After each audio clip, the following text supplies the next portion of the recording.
Are you having a hard time moving on, getting over a failed relationship or even a divorce?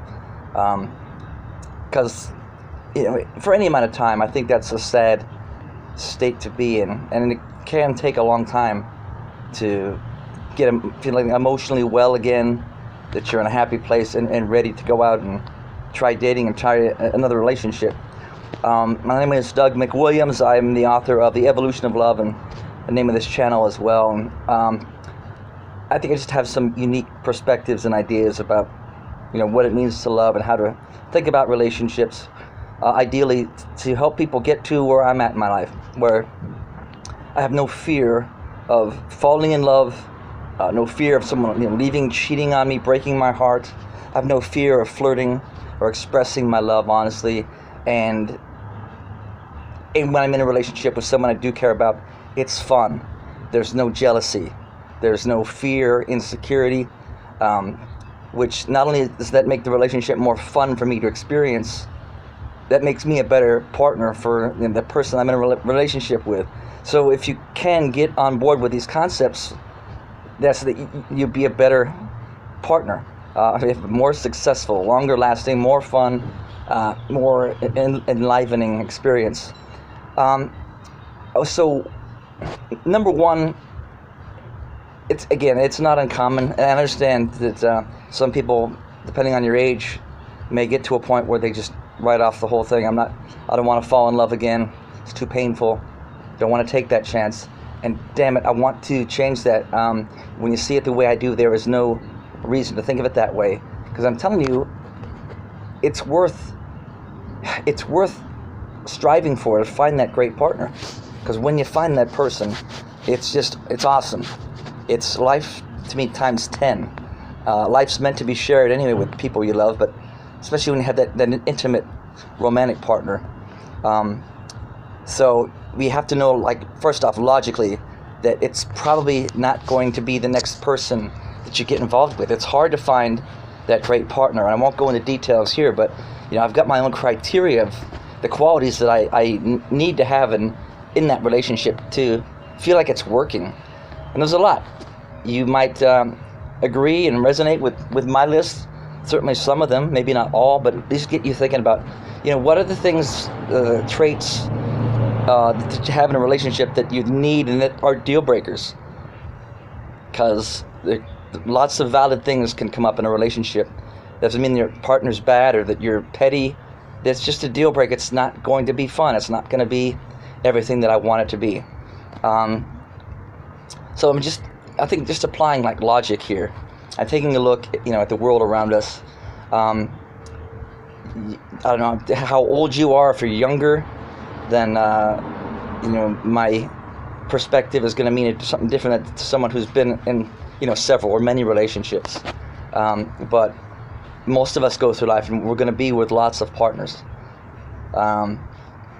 So you should never be shocked, just statistically wise, that any one relationship is not going to last forever. Another point I want to make is I think that is a huge long shot. From my own experience, and again looking at the world and understanding how the brain works in terms of that romantic spark and being in love, that kind of chemical buzz, that doesn't last forever. So I think a lot of people mistakenly commit expecting that romantic passion to last, and it's just not built to last, and there's scientific reasons for that. And that's why you got to have a cool, quality friend, partner that you really do get along with and support each other. And yeah, I know I've been there. It can be really hard to get rid of that sick, kind of feeling in your heart or in your gut or your mind, the pain of that person that you did really cherish and care about and invest all your hopes and future in, and a lot of times ended in flames, you don't even like each other. There's bitterness. Well, I think part of my message to help alleviate that kind of situation is, again, for both people, there should be no judgment. Odds are that something's going to come up someday where it's just not going to work. So, blaming your partner for not having enough time or all these things, all those reasons are valid. Or being upset that they're not the person that you want, that they're their own person.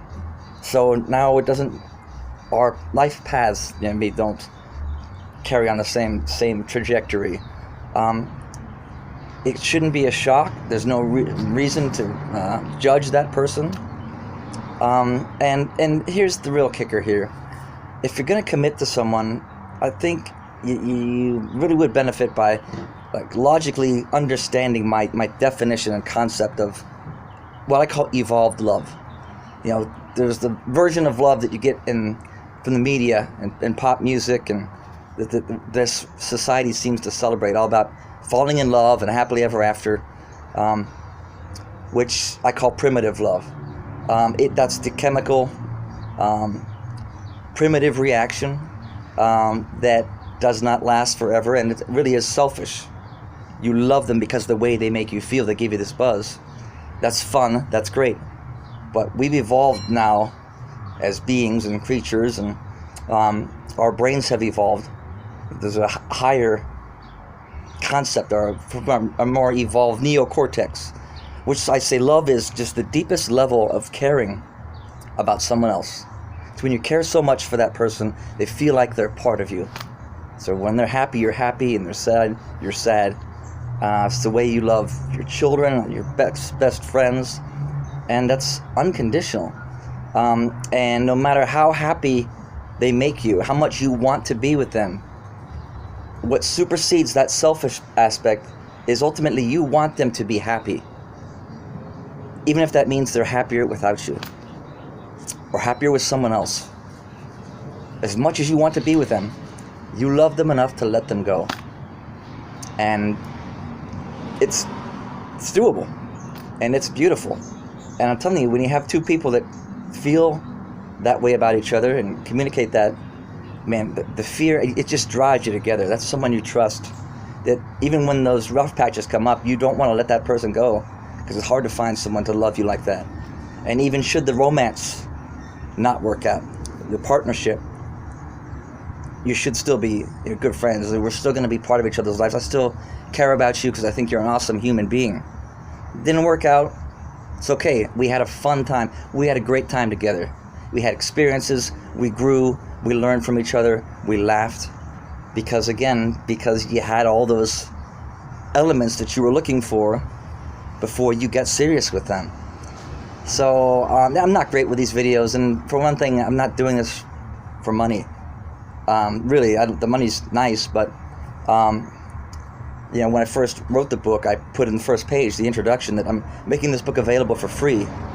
So that was my intention. You give it away free. If it helps you, great. Then you can reciprocate in some other way. Help me expand the message, or you can give me money at that point. So it's, I don't know how much it is, $1.99, $2.99. I played with the price just to try and see what point people would start buying the book. So that's one thing. This is not a business for me. I just want to get the message out there, and I know that the universe will give that to that person when they need it. That's good enough for me. And two, I've got other projects going on. I'm trying to write my novel, even a screenplay. I'm working on my music, my world peace project, scientific endeavors. So I'm scattered. I've got different interests. So you have to overlook the warts here with these videos. And two, I don't want to do any editing. I'm sure there's lots more I could say on this topic to help you. But if this makes any sense to you, just try to maybe follow the channel. So I'll revisit the topic someday as thoughts come. I don't script my thing, obviously. I get the idea in a vague way, and then I think, okay, let's go talk about that. That's why it's so rough. But I think some of these other concepts I introduced you to, and understanding, this is just a really important part of living your life better, in the best ways, to understand how your brain works, the different parts of your brain motivating you to do different things.